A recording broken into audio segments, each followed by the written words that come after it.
This is the Lone Crater YouTube. We hope this video helps.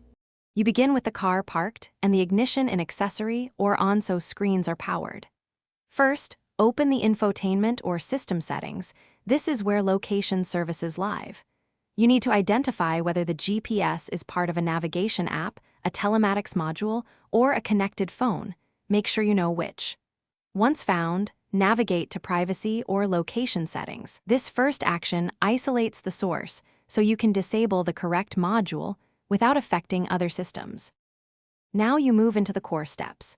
In the navigation or privacy menu, select the GPS or location entry tied to the vehicle.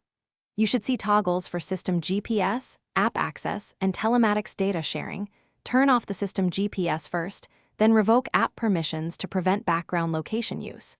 If the car uses a connected phone for location, disable its sharing inside phone settings too. Make sure to accept or confirm prompts. Once done, reboot the infotainment to apply the new configuration.